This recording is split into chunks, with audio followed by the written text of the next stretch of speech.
Hi everybody, I want to welcome you to FHS Open House and especially to the English Honors 2 classroom. My name is Tom McManaman, I'm the teacher of this course.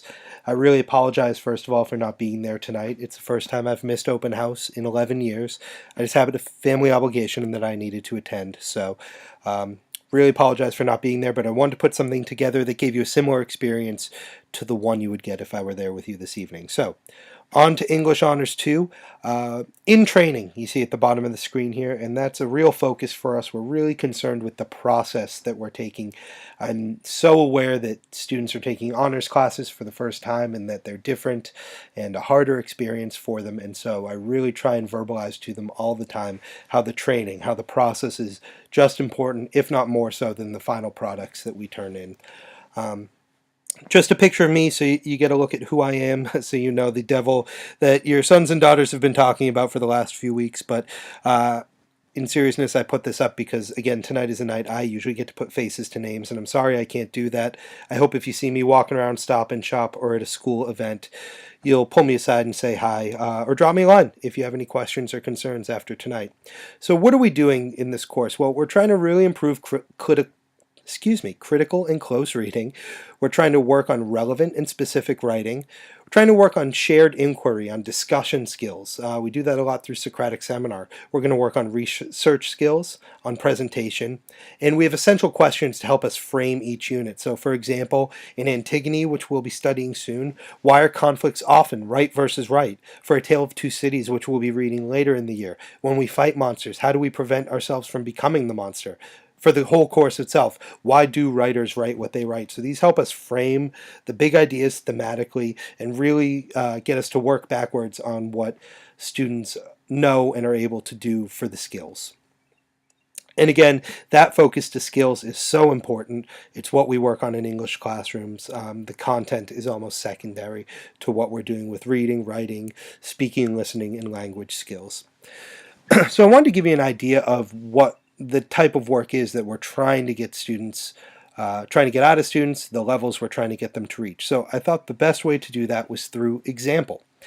What I have here is a question from Antigone. This is a study guide question that my students will complete in a couple weeks. And the question itself is, what is Haman's attitude towards his father Creon in scene 4? His son comes in and he has some things to say to him after he hears that he is punishing Antigone for her crimes. And so one student response to this is, when Haman first talks to his father about Antigone's death, his attitude seems odd. He was very supportive of his father's decision. Quote, "You make things clear for me and I obey you." Haman felt his father was making a fair decision. So what we see here is, well, this is a relatively correct answer. There's a response to the question. It uses evidence to support that. But I'm calling it a 1 out of a possible 4. So, and that doesn't mean a 25%. It would be a much higher grade than that. But why is it a 1? Well, let's look at a 2. Haman's attitude towards his father is respectfulness and loyalty, shown when Haman says, "You are my guide, you make things clear for me, and I obey you." Though Haman also thinks that Creon should not be so headstrong and should listen to the people of Thebes.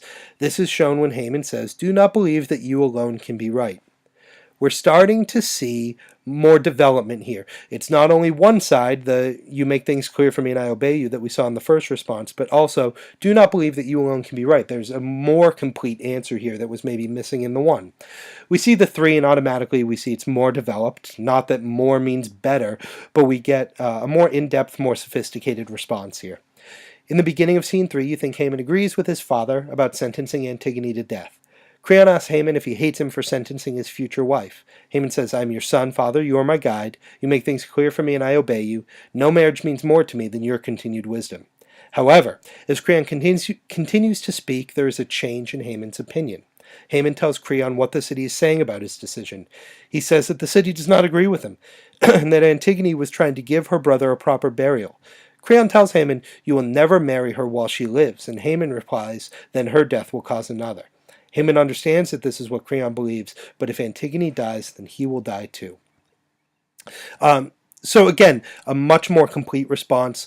The sophistication is there to really show a full picture of what's going on between father and son. And we get to the 4 and we really see what is the best response. And it comes right out in the first sentence. His attitude towards Creon is at first very respectful, but as he begins to understand the injustices of Creon's thinking, his attitude becomes more defiant. We see there right in the first sentence the student understands there's more than one part of the question, where if we go back to the three, we just get this idea that he thinks he agrees with, that Haman thinks he agrees with Creon for sentencing Antigone. Here we get both sides right away. We get the same quote, I'm your son, you are my father.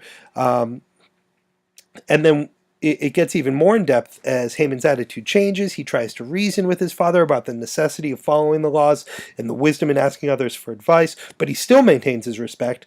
I cannot say, I hope that I shall never want to say that you have reasoned badly, yet there are other men who can reason too, and their opinions might be helpful. When Creon refuses to accept this view and adamantly insists that he alone, and the response actually goes on from there.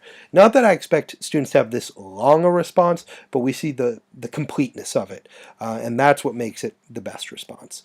So some special information to you. If you look in the back of the room, you'll see writing folders. These portfolios are a way for students, for me to help track students' progress. If they ever come in and they say, I don't understand why I'm getting this grade on quizzes, we can have the quizzes right there as evidence. We can go to them, we can look at the scores, and usually I can pinpoint the type of question that students are struggling with, and then we can work on strategies to help. Likewise, if you ever want to come in and have a chat with me about why your son or daughter is getting grades they're getting at this point in time, we can look at the work, we can see what they're doing. Everyone's in the right room. I'm aware of that I've seen that already, and we're improving day by day, so that's great. Every week I give students a cycle syllabus, and while I'm at it, I want to show you a website I have, macapedia.blogspot.com. This is a way for me just to communicate with students and parents. On the left, general announcements and news. Up top, some resources for the course that you can click on. But I want to pay special attention over here under syllabi, agendas, and homework. If you click on English 2 Honors, up comes a Google Doc, and what I do is every week, every cycle, when I'm giving a new syllabus to students, which has what we do in class and what we do for homework every night, I also paste it to the bottom of this Google document. So if you scroll to the bottom, we're in cycle 4 right now. This is the work that we've been working on this week in class and for homework, and you can just see what we're up to and what we're doing if you're concerned about what's going on or you want a better idea of what's going on. We work really hard on the writing process on this idea of performance, feedback, revision over and over and over again because I want them to get that feedback. I want them to have it as soon as possible. They're going to be working on using the best, relevant, and specific details to support a thesis statement, on fully developing ideas, and something we've been working on already is crafting a complex thesis and a line of development that follows that thesis directly. We do a lot with reading. It's not just reading a book. We have assessments, we have quizzes, we have Socratic seminars, which are student-based discussions.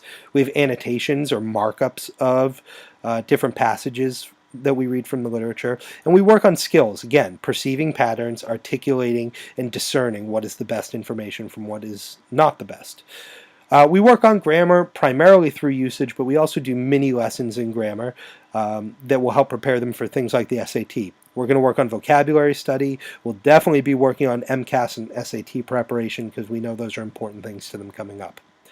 Here's my contact information. Email is definitely the best way to get in touch with me. If you ever have any questions, please drop me a line. The phone extension, I try and check my voicemail often, but again, the email is the one I check more often. My website, which I showed you a minute ago, and I'm after school Mondays, Wednesdays, and Thursdays, but Thursday is my official callback day. So I want to thank you again. I really appreciate you coming in, and I apologize again that I couldn't be there. Please feel free to drop me a line if you have any questions or concerns. Thanks a lot.